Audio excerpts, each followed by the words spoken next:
What's good, y'all? And welcome back to another preseason preview video. In today's video, we're going over the Sacramento Kings. In case this is your first preseason preview video of mine that you're seeing, basically what I do is look over the offseason, give a little recap there, and then try to look into the future and see what we can expect in this upcoming season. I'm dropping videos on all 30 NBA teams, and I'm almost done, so make sure you check out the channel for the ones I already uploaded, and then make sure you hit that subscribe button so you don't miss out on the ones coming out going forward. But let's just jump right into it and start talking about the Sacramento Kings. Last year was a pretty disappointing season, I would say. They ended up being the 9th seed, going 40-42 in the Western Conference. And it was a very quick fall from grace, I would say, because it's not that long ago where they snapped their playoff drought. They were the 3rd seed in the Western Conference, and now, yeah, they missed the playoffs. Not only that, though, but they went into the season, they signed DeMar DeRozan and, added him as a veteran talent, trying to better themselves and continue growing as a team. And then they fired Mike Brown not even 30 games into the season. They traded De'Aaron Fox at the trade deadline, and now we're in a very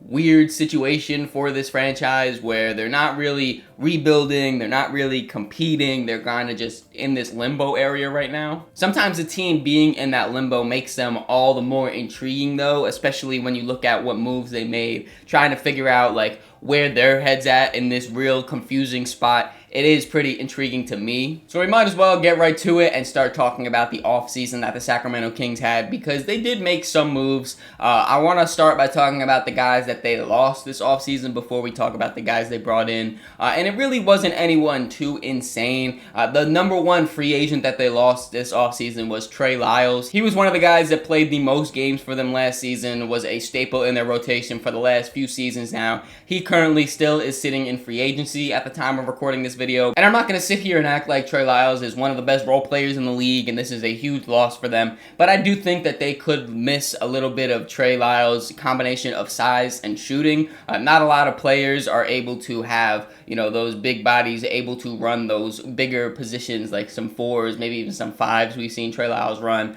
while able to still spread the floor. So I do think that they could miss a little bit of that from him. They also lost Jake LaRavia in free agency. He signed a new deal with the Los Angeles Lakers. Sacramento traded for Jake LaRavia at the trade deadline last season, and he only played like 19 games for them, so it's not a serious loss. But I do like what Jake LaRavia brings, and I thought he could have, if he stayed on the roster, been pretty good for Sacramento just as a 3-and-D type of guy, able to stretch the floor, shoot a lot of threes, and just be a solid young wing for them. And then the most talented player they lost this offseason was Jonas Valanciunas. They also traded for Jonas Valanciunas at the trade deadline midseason last year, and then now this offseason they traded him away to the Denver Nuggets in exchange for Dario Saric. It was just a 1-for-1 trade. And you could be asking yourself, why would they trade Valanciunas for Dario Saric straight up? Like, Valanciunas is the much better player, and I definitely agree. Valanciunas is a better player than Dario Saric. It comes down to just contract though. Dario is on a cheaper deal this year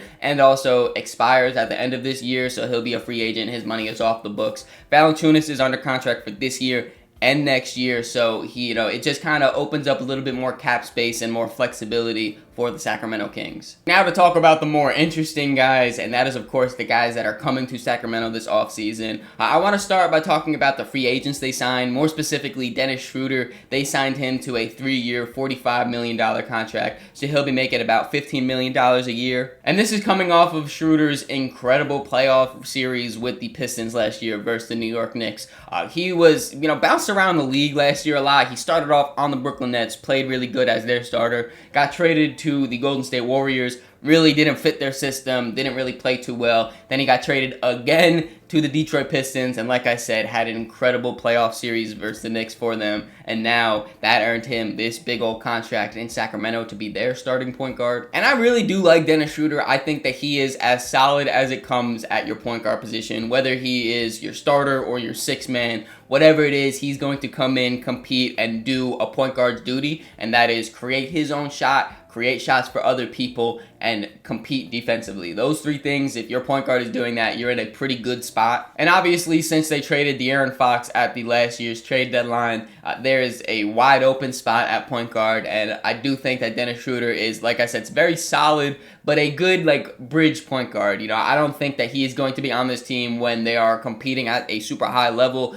but he's going to be able to hold down the fort until they figure out who their next franchise point guard is. And while we're talking about free agents, they also signed Drew Eubanks to a 1-year veteran minimum contract. And after trading away Valanciunas, there definitely was a pretty open spot for backup center. And I do think that Drew Eubanks is pretty good as your backup center. I like that he is very different than a guy like Domantas Sabonis, so he's going to be able to give the Kings a different look from their 5-man.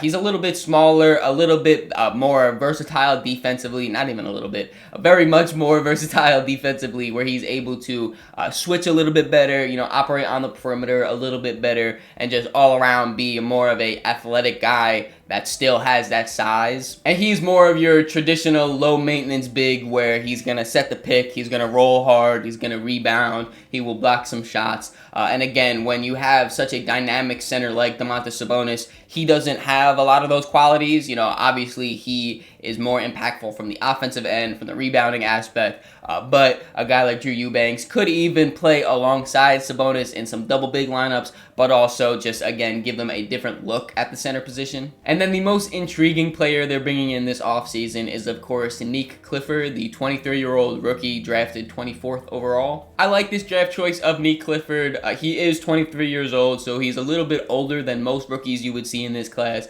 but I do think that he's going to be able to come in and just contribute right away. He's got pretty good size at the wing position, being 6'5", 6'6", with a pretty long wingspan, around a 6'10" wingspan. And he is very versatile defensively, being able to guard 1 through 3 pretty much, maybe some 4s depending on the matchups. But he has, like I said, that solid size, but along with the lateral quickness to move around the perimeter on some of those smaller guards. He's a very good rebounder for a wing, and then also he's a good secondary ball handler / playmaker, where he's able to create his own shot off the dribble pretty much from all 3 levels. This last year in college, he was able to really improve his 3-point percentage a lot, while also being able to, dribble pull up to the mid-range, get to the basket, and convert. He also has a pretty good 2-man game in a pick and roll, where he's able to, again, get to his own spots and call his own number off the dribble, but then also make some pretty solid passes to,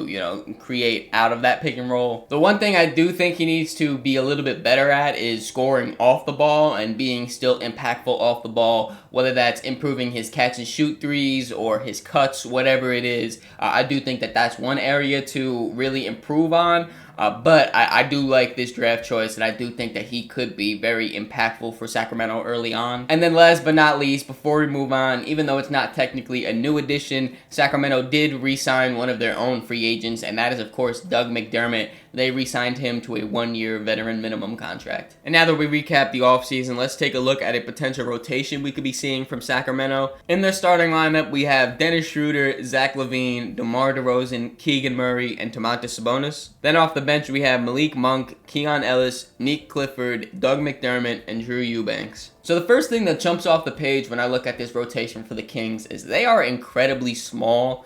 You have Keegan Murray, who's 6'8". He's been holding down that power forward position for the last few seasons now. He is solid. He's a bigger 6'8", not really slender or anything. But besides him, everyone else on their roster is like 6'6" or smaller, which I don't really like at all. You're kind of forced to run like a Doug McDermott at power forward, who's only like 6'6". I do think we'll see a lot of DeMar DeRozan at power forward, who again is only like 6'6", maybe 6'7". He's definitely more of a small forward than a power forward in my eyes, and I think majority of people would agree with that. While DeMar was on the Bulls, he run a lot of power forward in some lineups, so I do think that they could get by, but I do think that they could struggle also to defend a lot of the bigger teams, and especially in this Western Conference, there are a lot of bigger teams. I usually wait a little bit longer till I bring up some notable reserves, but a guy I have as a notable reserve is Isaac Jones, just for the sole fact that he is 6'8".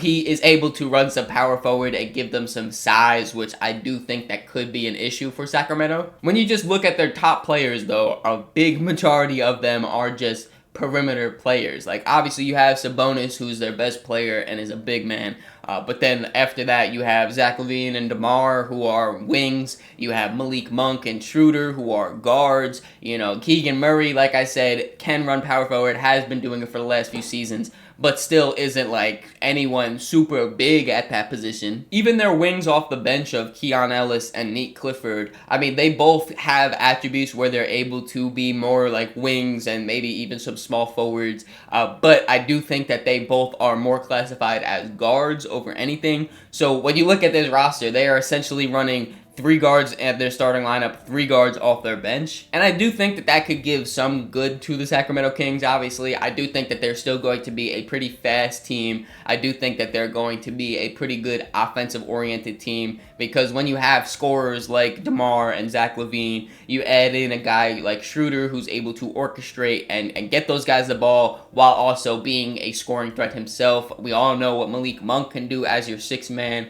I do think that they're going to have really high-scoring nights, but I do think that defensively they're going to struggle a lot. Their defensive struggles kind of go hand in hand with their lack of size, but even beyond that, when you look at this roster, they don't have a lot of positive defenders. You have Keegan Murray again, who is very good, a solid defender, very versatile. You have Schroeder, who competes defensively 100% at your point guard position. Then you have like Keon Ellis, maybe Nate Clifford you throw in there. That's about it. A lot of those guys are 6'6" or lower, you know, so again, it's going to be a big struggle for those bigger matchups. And that's without even bringing up the obvious, and that's, of course, the fact that their defense is going to be anchored by Domantas Sabonis for majority of the game. No disrespect to Sabonis, like I said, I think he brings a lot of impact offensively, rebounding. He does a lot of good things, obviously.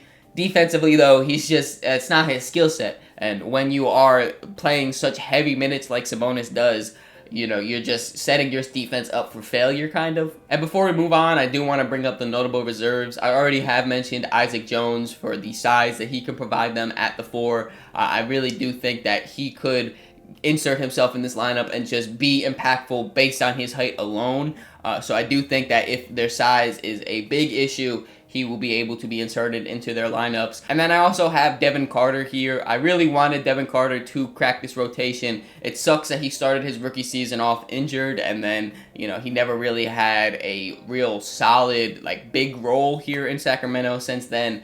So I do hope that he has some type of role. It's just, like I mentioned, they have so many creators like DeMar and Zach and Schroeder and Malik Monk. And that just makes it a little bit more difficult to find some minutes for a guy like Devin Carter, who does a lot of similar things, but maybe to a lesser degree. And now it's time for my ceiling, floor, and expectations for the Sacramento Kings. Starting off with their ceiling, I can see them being as high as the 10th seed and in the play-in tournament. I said it at the beginning of the video, but it definitely has been a fast fall from grace from the Sacramento Kings. Like I mentioned, just 3 years ago, they were the number 3 seed and looking like a potential like perennial playoff team in this Western Conference. And now I have their ceiling at the absolute lowest you could be while still making the postseason. What it really boils down to is I think the Kings are going to be one of the worst defensive teams in the entire NBA. And I don't know if an offense ran by Sabonis, Zach, and DeMar is going to be enough in this stacked Western Conference to really make up for the fact that they are really bad defensively. I just think there's too many really talented teams that are good on both sides of the ball in this Western Conference for me to put them any higher.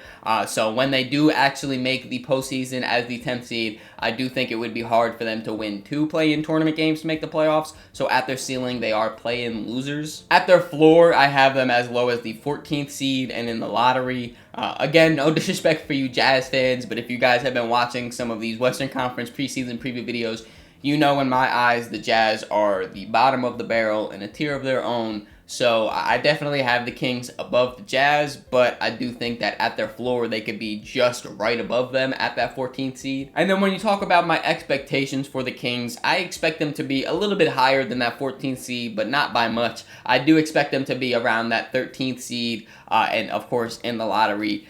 This, I think, does say more about the Western Conference because there's legitimately like 12 really solid playoff teams in the West. I do think that if the Kings were like in the East, for example, they could probably be like a 9th seed, maybe even an 8th seed, depending on how things shake out.